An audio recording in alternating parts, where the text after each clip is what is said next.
So I think that's probably an example of sometimes where it feels like there's an easy decision to make to go green. I think in this instance, I would expect if we'd put something in, I'm not sure it would have been used that widely. And I'm not sure I certainly wouldn't have recouped the carbon cost of putting the thing in the first place.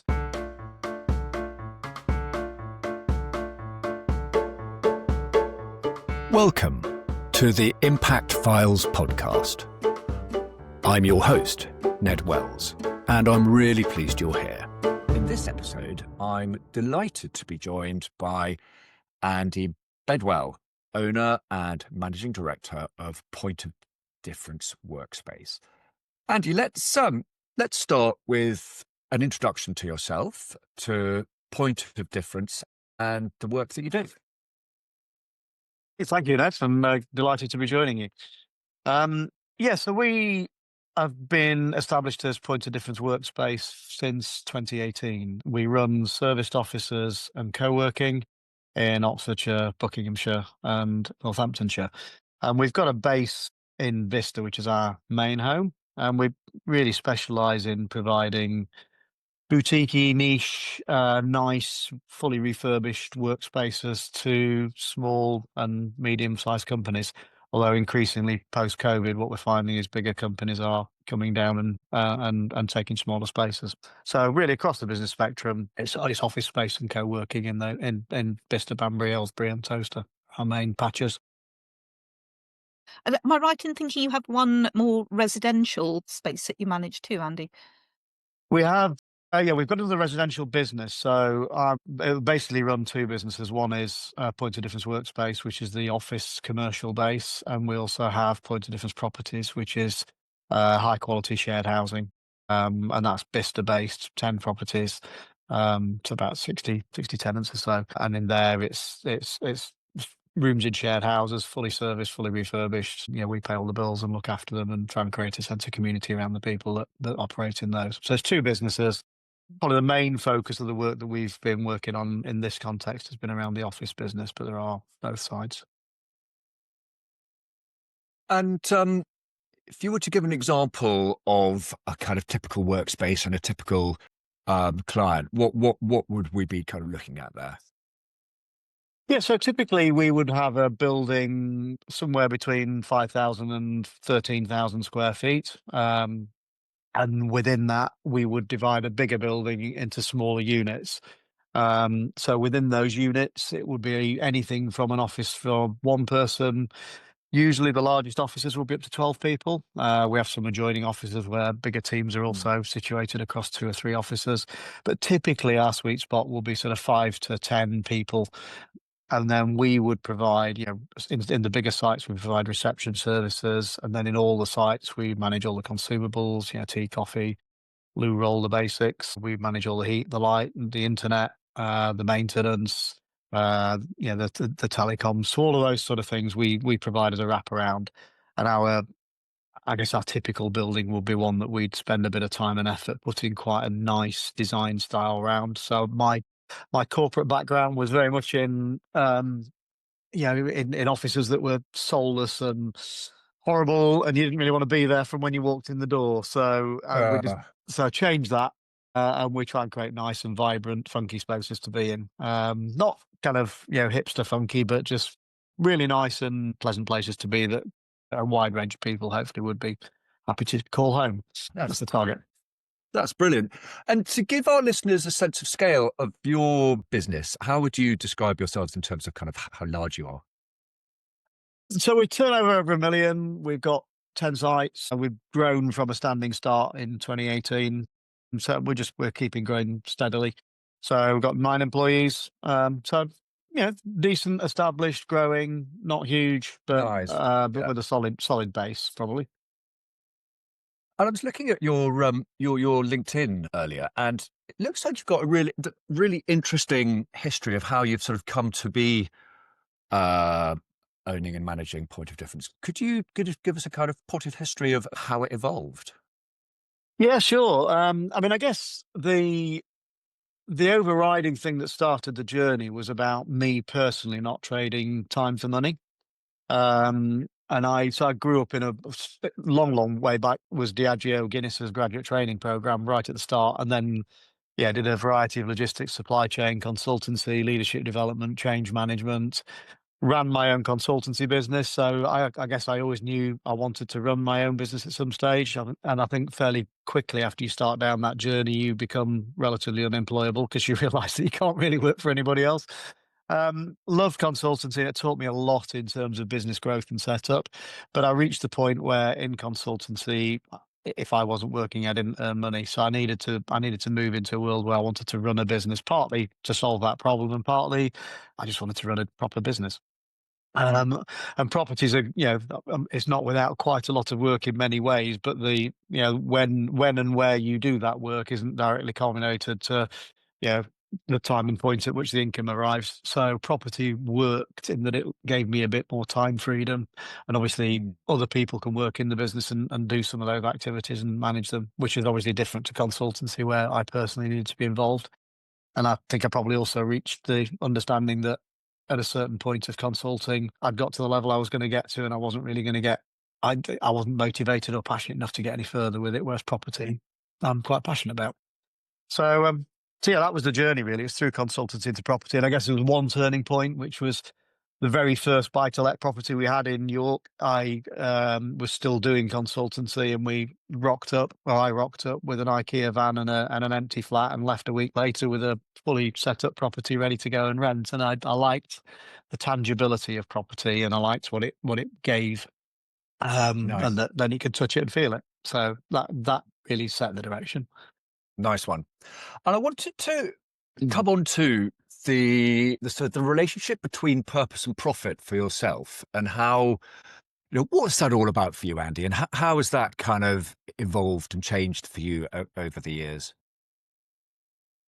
So I think for me, I've always had quite a clear sense of purpose. So even back in the consulting days, I remember I had a couple of early tests. I went out on my own as a consultant and didn't have a lot of work in the diary, and had to make some choices. And one of the first pieces of work I was offered was for a tobacco company, and I turned it down. So I think for me, and I don't make Mm. any judgment about people that do work for tobacco companies. I started my career with a drinks business, so you could accuse me of being hypocritical.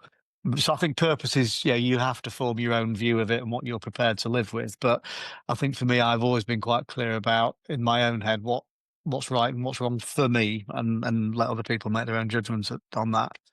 So I think that was an early cue really for me that I didn't want to work in areas that weren't what I felt was the right thing for me to be working in. And I think when it goes to like our current world with the office world, it's about how we treat people, clients, the community, the environment around us.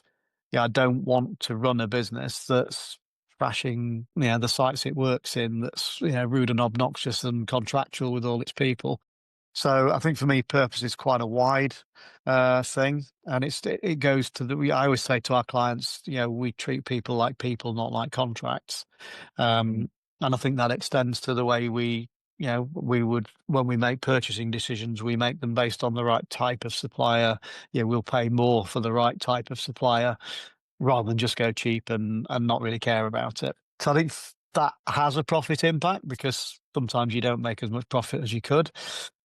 But I believe in the long term, there's a sustained profit impact that says, I think our client retention is pretty good. Our staff retention is pretty good. We do a lot of repeat work with established contractors.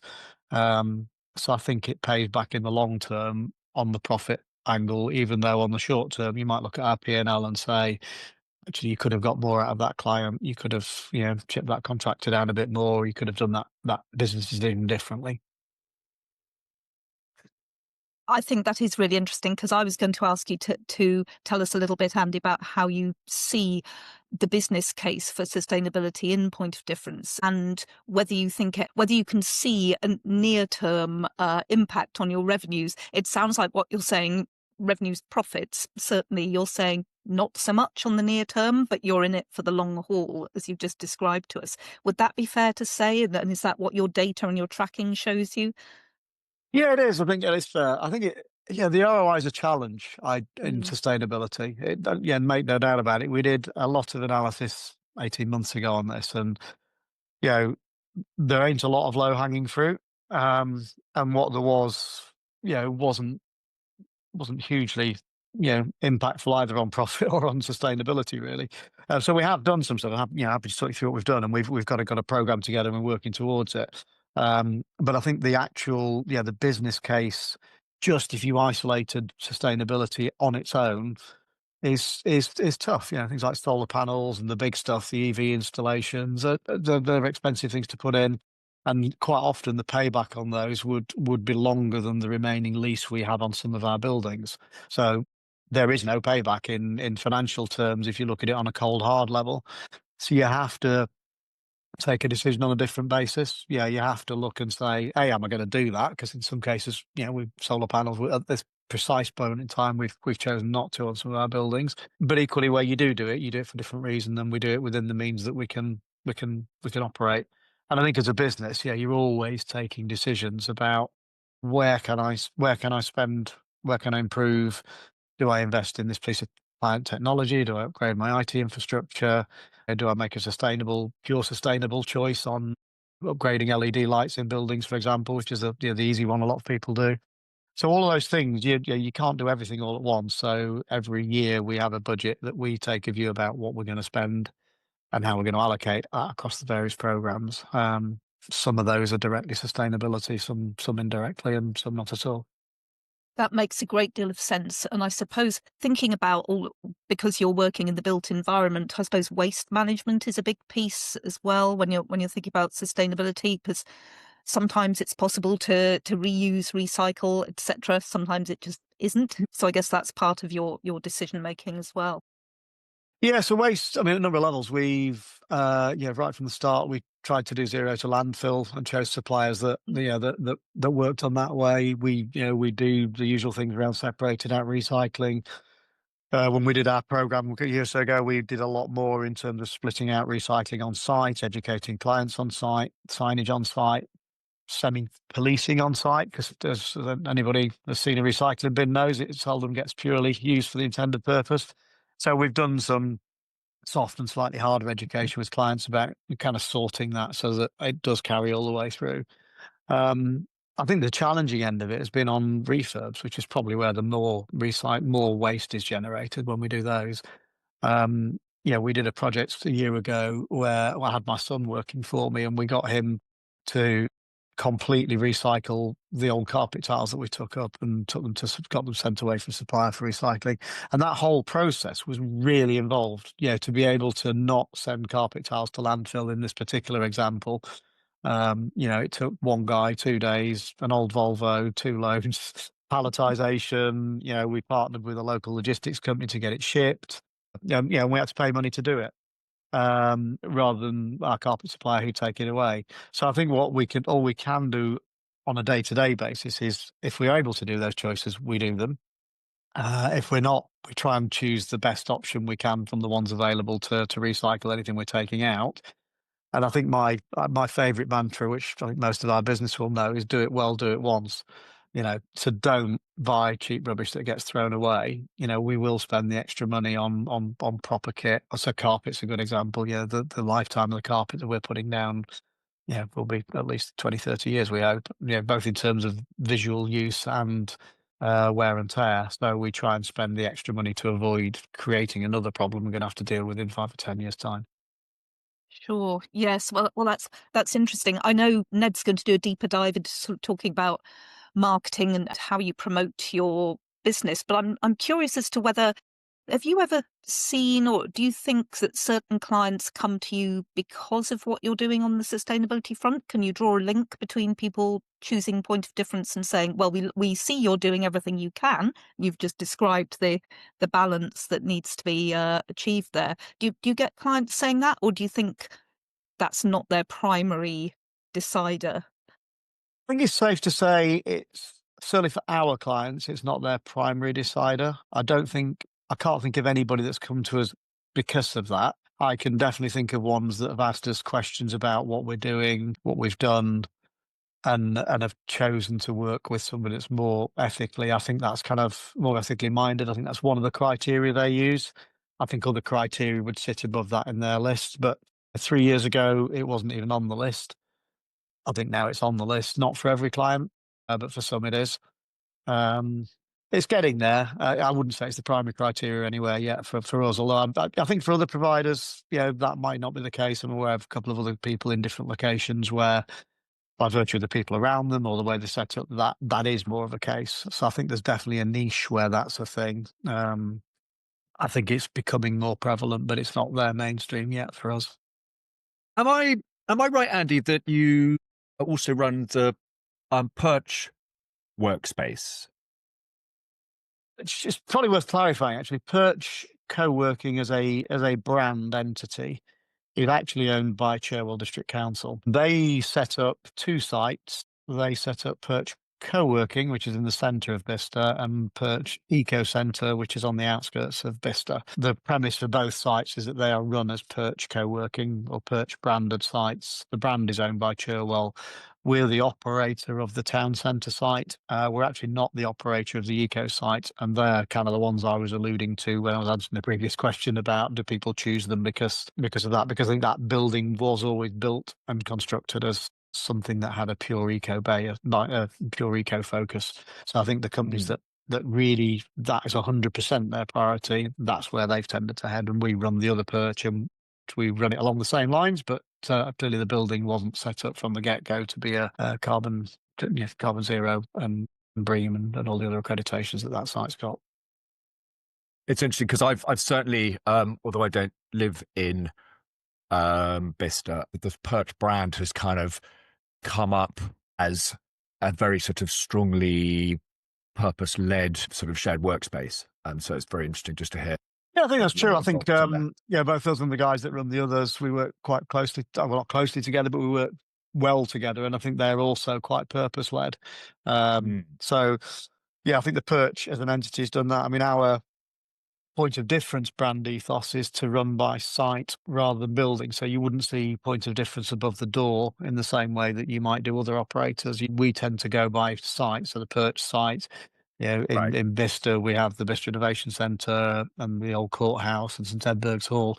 So clients in those sites would recognise the site name. And I think that's quite important, actually, that, there's different ways of doing it. You can do it as a company, where you, as a company or a brand, stand for that across all of your estate. What we've chosen to do is actually, from our client's point of view, it's important for us that they have their own presence and their own brand, and their brand is in the site, in the building. And what sits underneath that actually is us, the way we run the building. So what they really care about is company A at Bicester Innovation Centre or at the old courthouse. What they also care about is if somebody then asks them for some of the sustainability initiatives and what's happening in their building, we can answer that question for them, and we can pull the data together, and we can run the programs that are impactful. I'm quite happy for them to claim them as their programs because it's in the building that they're in. I don't need the credit for that. So therefore, the point of difference brand is the one that makes that happen. It doesn't necessarily have to be the one at the top of the letterhead. That's fascinating. So the sort of picture I'm beginning to build of point of difference is a business led by yourself, which really thinks and cares, really thinks hard about sustainability as a part of the sort of business as usual approach. I don't know how many members of staff you've got, and if you've got people whose sort of job descriptions include anything around sustainability, or is that really your bag as the managing director to lead on that side of things? So both is the question. I lead on the initiatives overall, so it definitely falls as part of my brief. It sits in the job descriptions of probably three of our team. So particularly looking at the site management and utilities and the consumables management, and the way we approach our clients on site and education. So it runs as probably red thread through the job descriptions of people that are there within the remit that they operate to have as much impact as they can. If you go back probably 18 months, 2 years, we did have a full-time sustainability consultant with us for about 6 months. And that was really to analyse the estate, analyse the data around waste use, around utility, consumables, suppliers, carbon footprint. So we did the base analysis, and we had somebody do that for us and gave us an output, which is quite a detailed plan of where we are, what the opportunities are, and from that we collectively as a company took some decisions, and I then led those as work streams from that with the various people that are involved in the team. So it's been a mix. That's 3 people out of a team of how many? Of 9. So I mean, they're not. I think that everyone would recognise. So, for example, if we talk about, I'll take the easy one, waste management and sites. Everybody would know about that. Hand on heart, is it in everybody's job description? I'm not entirely sure it is, because some of the job descriptions predate this work, and I haven't updated them specifically with this since then. But if you said to them about that program and about their responsibility to talk to clients about it and manage it on site and make it work, they'd all understand that. So potentially we could be more overt about it. I think if we were going to kick things on a next level, we might get somebody back in to look at it as a program again and refresh it again and move it on. I think what we did was put some energy around it initially. There's a phrase somebody once used with me, which I like, which is to light a fire under it. And that was my brief to our consultant when they started, was, light a fire under this, show us what all the landscape looks like and help us plan a route through it. We've kind of gone with that initial amount of wood that was on the fire. We're probably at the stage where you need to light a fire again and go again. So I think these things can be quite iterative. I think that's right. And I think that my clear sense of the sort of sustainability agenda when you're running a business is that it's a journey. And I think to have a third of your employees with a clear kind of sustainability remit as part of their description sounds to me really solid. And of course, there's what you can do. That's always the case. But I think that really describes very well for our listeners where you are on the journey. And, you've talked about what you can do next. I think that sits really well. I wanted to hand over to Ali to go into some detail about some of the successes that you've had and some of the learning points. Yeah, that's fine. Yes, you've mentioned, of course, Andy, that some things when you're trying to be sustainable, that they feel like more of a battle than they perhaps should, and there can be various reasons for that, perhaps to do with regulatory support or the infrastructure around you. But yes, if you thinking about your carpet tiles story, but just teasing that out a little bit further, are there some particular successes you're proud of in terms of being able to balance your purpose with your profit? Ultimately, the carpet probably was. We did get that all the way through, and that was probably a skip load of carpet that found its way into a proper use.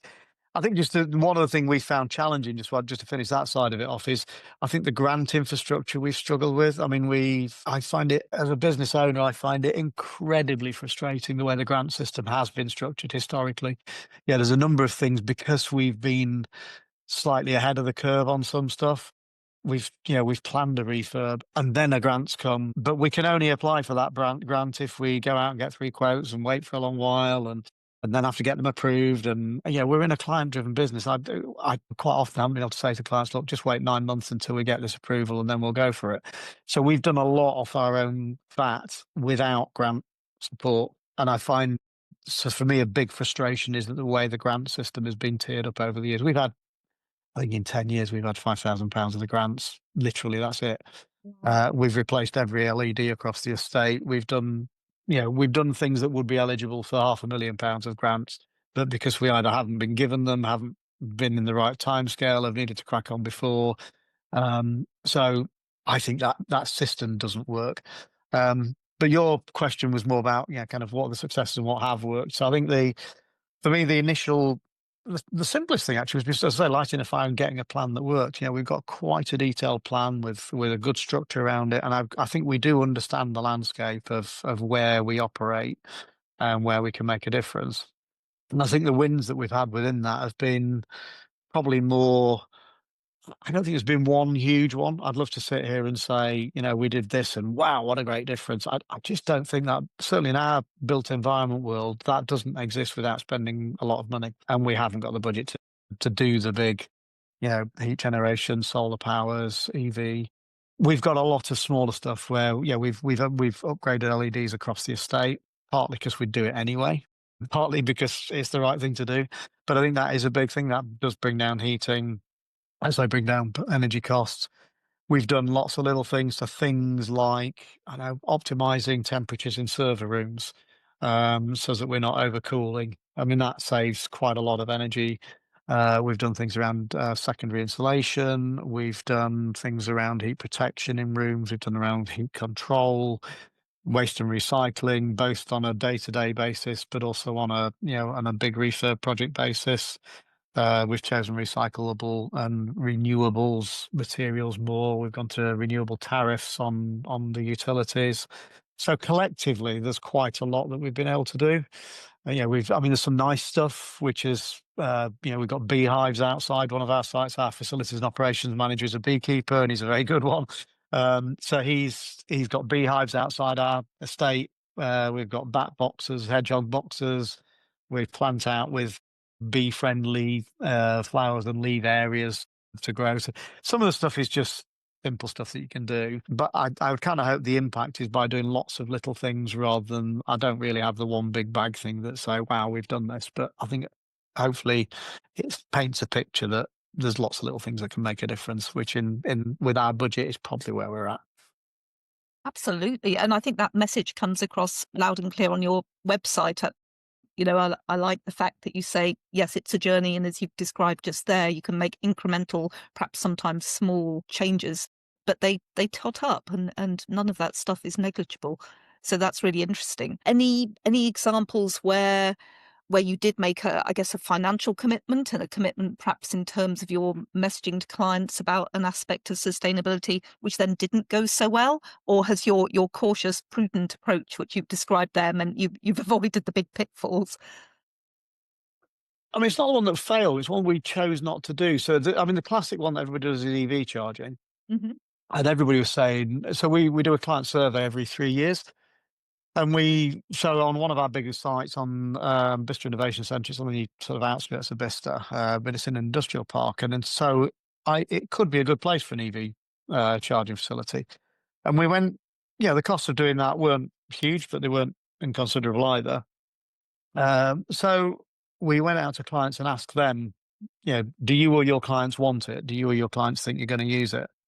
And we could have actually got grants for some of it, not to cover all of it, but a good chunk. And actually, clients said no. I mean, out of a 60 odd on site, 70 on site, there were, I think, one originally said they'd use it. And I think we have got one in for a particular client that wanted a dedicated one, but to date we haven't done that. We haven't made that decision. And you could say that's a bit backward, but actually, it's not something. There isn't a cost of putting this stuff in. It is a physical piece of kit. There is a carbon cost to installing this. And I'm no expert in the carbon cost of installing one EV point, but based on what I see around Bicester in some of the ones that are installed that are universally empty from what I can see, and from where our clients have told us they would charge and what they would do, we've taken the decision not to do that at this point in time. I'm not saying we'll never do it, but at this point in time we haven't done it. So I think that's probably an example of sometimes where it feels like there's an easy decision to make to go green. I think in this instance, I would expect if we'd put something in, I'm not sure it would have been used that widely. And I'm not sure I certainly wouldn't have recouped the carbon cost of putting the thing in the first place in terms of the amount of charging that we'd have seen and extra EV use. There's plenty of facilities around Bicester where people can do that if they want to do it with faster chargers than we'd have been able to put in. And as an EV, I do have an EV and use it. I probably wouldn't choose to park all day in my bay. I'd go to a fast charger somewhere else. So I guess some of those decisions they're not always clear cut.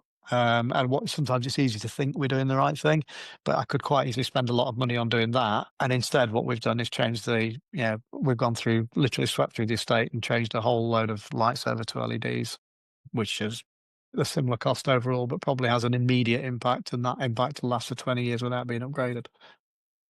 Absolutely, yeah, so that you can see that you've done the sums, you've seen the measurable benefits there, the cost and the benefits.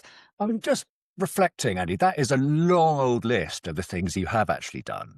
And I think it's so interesting because, yes, each of them individually, you might say, is quite small. But something like replacing the LEDs across the estate, that's a simple thing to do, but has an expense. And as you've just said, has an immediate return. So I'm just dwelling on the sort of value and the power of making little changes over time can really add up. Yeah. And I think the other thing linked with that one, which is worth mentioning, is that particular one links with our company ethos around the service offering we give to our clients. I don't want our clients walking into flickering halogen lights, um, nasty yellow, horrible fluorescence. So part of it is, in a way, that's an easier decision for us to make, because part of our client experience is to create these fresh, bright, modern offices that feel like you want to be in them. And so the LEDs for us, those are a good decision for us to take. And I think as a company, if there's some of those also, if there's an environmental decision you can make that aligns with something that's your corporate purpose, there's kind of two reasons to spend the money then rather than one. I'm not trying to think, you know what, I'm going to save money on that for another year or two. You're thinking, actually, no, I need to do this anyway. And actually, from a sustainability point of view, it's the right thing to do. And it is a contribution I can make as part of that program. So it kind of adds the weight to that's being the decision we're going to go with. So, yeah, and I guess the other linked one would be, the bat boxes, the bird boxes. We worked with Bicester Green. It's a local charity. And there's a number of dimensions to that where they train people to build the skills and produce these things. And it puts money into a local charity as well. So we kind of, partly environmentally, it was the right thing to do. Partly community, it was the right thing to do. Partly give back, it was the right thing to do. And there's a product at the end of it that we can look at and hopefully creatures can engage with. So where there's multiple reasons to take one of these decisions, I think that adds the weight to it. I don't think one should underestimate the value of employees being close to nature during the day and having bat boxes. And I was really inspired by what you were saying about beekeeping as well. I mean, that sounds quite minor potentially to some people, but I think I would really value being able to just walk out of the office at lunchtime and go and have a nose around, some beehives. I think that's really lovely. Yeah, some of our clients do that. Literally, we've got one of our clients goes from one site to where the beehives are to come and engage with the bees. So yeah, it is good. And I think there's a thing in the built environment around biophilic design where we try and do that as much as we can within our buildings, which is about, connection to nature, be that light, be it sound, be it particularly plant life and even artificial plant life, but having that connection to the natural environment, I think is hugely important, really hugely important. Really Certainly nice. from my corporate experience of not having that told me Exactly. not to do that. I wanted to come on to the role of marketing in driving a sustainable business. And my interest here is the sort of bigger picture around, the role, and you have mentioned this earlier, the role of market research and sort of understanding what your customers, your suppliers, your partners, all the people you work with, understanding their need. And then potentially, the role of storytelling, communications. I'd love to hear where you're at with that. Yeah, so I guess we do market analysis. If we start at the front end of that, we do market analysis with our clients every year to understand what they're at, what they prioritised. We use the example about EVs. Some things that came out of that, one of our clients on their corporate initiatives wanted to sponsor bees and bee beds and planting and things like that. So that's kind of, that can sometimes generate its own course. So market analysis we've done. I kind of think in our sector with our clients, we probably should be taking more of a lead on it. So it's great to do market research and see where your clients are at. But actually, back to your question earlier about, do clients ask us or come to us because we do this stuff? I think that kind of demands that we should be leading on this stuff if we want people to come to that rather than wait for them to say, will you do this? So I think where we have done it, the marketing, we've tended to use case studies, stories, talking about the journey and the purpose of what we're on. And I think my instinct is always try and just talk about it as a journey, as something that we're working on. I think I've been hugely sensitive to this word greenwashing. So when we start, if you probably my LinkedIn post, if you look back a couple of years ago, you'll see I probably started talking about this a lot more than I do today. And I think part of that is it was really clear what the next steps on that journey were. There was these initiatives I've described, we've done a lot of, and that was great. And there was a momentum around stuff that was really clear and easy to understand then. And I think a lot of companies started doing the same at the same time. And I'm very conscious of just not greenwashing, just sort of saying, look at us, we're doing this. And actually, it did feel like, because some of these initiatives are quite small in their own right, I didn't want to be seen as that guy that was going out saying, look, you know, I've put one beehive here, aren't I? Great, because I think actually in the grand scheme of things that isn't a huge impact, but it has to be part of the story. So I think marketing has a role to play. I'm very sensitive of not overplaying it. But yeah, we had this conversation earlier didn't we, about just letting people see what's going on and letting people see the power of what can be done. So I think we're much more in the space of just tell people what we're doing as we're doing it. I think for all the reasons I've talked about, it's challenging for us to suddenly say, right, look at us on this grand new vision and this grand new plan to 2030, 2035, because I think that's a very hard journey for us to plot out and then deliver on. And what I don't want to do is plot a real strong marketing journey and then completely fail to deliver on it. So I think it's more powerful for us to be clear what we are going to do, then do it, and then show people what we've done. I think so, and I think the sort of the balance that one has to strike, which is tricky, is the sort of between green washing on the one hand and green hushing on the other. And I think I might challenge you slightly, because I think you are actually doing an awful lot, and it's tricky to sort of find the balance between actually not talking about it enough and overdoing it. And I'd love. Yeah, it would be great to find the balance there. Ali. Yeah, just to follow on point about that, really, I wondered, Andy, do you currently have any sort of sustainability accreditation for the business, whether it's an ISO or I don't think you're a B Corp, right? But I wondered if you were interested in pursuing anything like that, because then it gives you your sort of your badge, and then you can say, "Yep, we've been measured against these criteria and found to have met them." Is that something you have or you're interested in? We've looked hard at it. So, a consultant that was with us 18 months ago was very passionate about pushing us down the B Corp route. Look, I mean, I think it's safe to say neither of those are for us. We're not following that journey. And the reason we're not is no reflection on the organisations that have all the standards, because I think they're really good things and they get you to do the right things. When we looked at B Corp, what we did go through the assessment process offline ourselves. And it does throw out a lot of stuff to work on, a lot of the great questions, and a lot of activity that we have followed up on. So I think as processes, they're excellent. They're really good things for company to follow. Um, they're not without a hell of a lot of work, and cost. And so I think I've taken a decision as a business.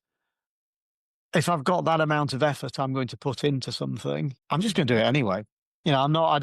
I don't think people choose us or don't choose us because we are or we're not a B Corp.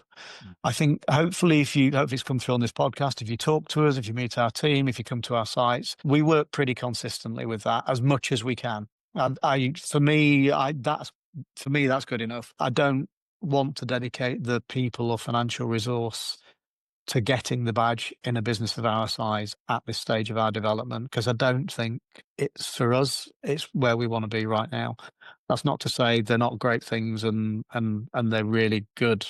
And the companies that have got it have worked very hard to get it, and they've got it for a reason and they're right to be proud of it. So I wouldn't be in any way critical of those things, but I think for us, we're choosing to follow that route, but without necessarily needing to put the badge on the website.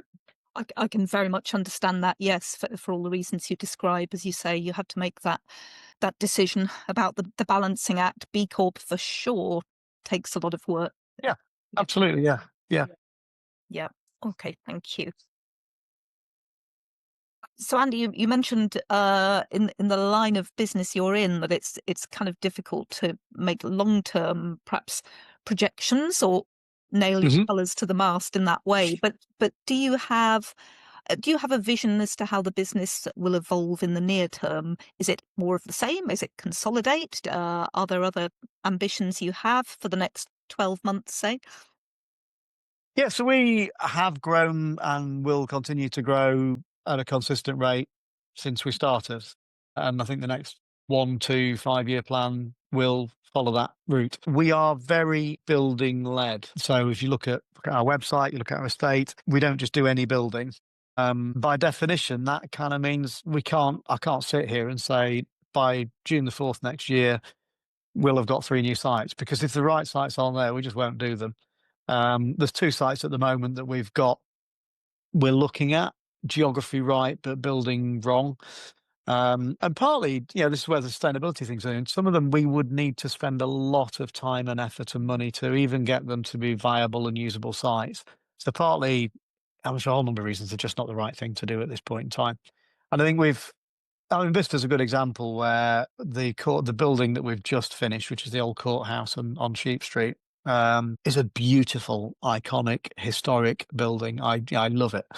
Um, we also looked at another building 9 to 12 months ago in Bicester, which didn't quite get going and we didn't quite feel as passionate about. And we could have done that. If we'd done that, we wouldn't have done the courthouse. And if you put the two side by side all day, you would do the courthouse. And so I think for me, there is a bit of where your passion is. So the growth plan, to answer your question, is yes, we'll do more buildings, maybe 1 next year. If another courthouse came along, maybe 2 next year. We're trying to do it sustainably financially. We're not heavily indebted. We're not got third party borrowings. We own and operate the business. We've funded it ourselves. That means it's difficult for us to suddenly treble over the next year, unless somebody came and waved a big check at us and said, "Yeah, we'd love to help you do that." So that remains a possibility. But as at right now, we'll carry on the sort of steady growth, building up the sites, building up the client base, and I enjoy it. I don't have grand ambitions to dominate the world. So actually, at the level we're at, times 2, 3, 4, it remains interesting and exciting. So that's probably where we'll be over the next sort of 1, 2, 3, 5 years. Thank you. And I think for me, Andy, there's a kind of deeper philosophical point there that would be suitable to discuss, perhaps over a pint, perhaps. But it's the sort of, you're clearly not obsessed with the financial growth as the marker of everything, and sort of balancing sensible, economic success with doing the right thing, running a nice business, enjoying the business you're running, creating an attractive environment for people to come and work. And, that all sounds really rounded and healthy to me. Yeah, thank you. Yeah, and I think there's something about I don't need a lot of money to enjoy stuff. So, we talked about this a couple of weeks ago when I was in the middle of this refurb, and it's absolutely flat out. And then my son asked me to go camping with him on Monday and Tuesday this week in the Brecon Beacons. And I was like, that's the last thing I need to do at the back end of a refurb. But we took 48 hours out. Yeah, I dug out my 35-year-old rucksack from the loft that, I walked the Pennine Way with in my 20s. And I was like, this is all I need. Yeah. Yeah. And I think there's a healthy, I think we're in a society that drives lots of consumerism, the latest this, the latest that. I drove, I drove not sustainable, but I drove my 20-year-old Volvo estate over to Wales on Monday with my 35-year-old rucksack and went walking in the hills, which cost the princely sum of pretty much nothing.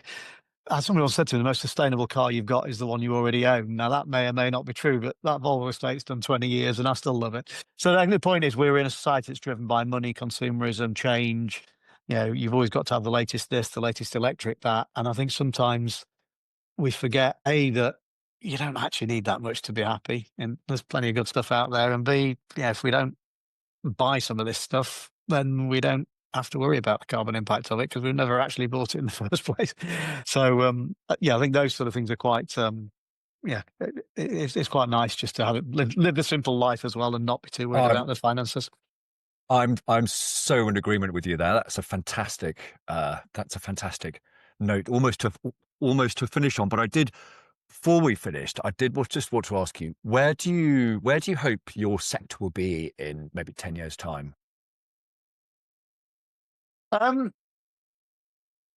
I think there's a difference probably where I'd hope it'd be and where I think it might be. I would hope it gets a strong cadre of local, powerful operators that are passionate about what they do.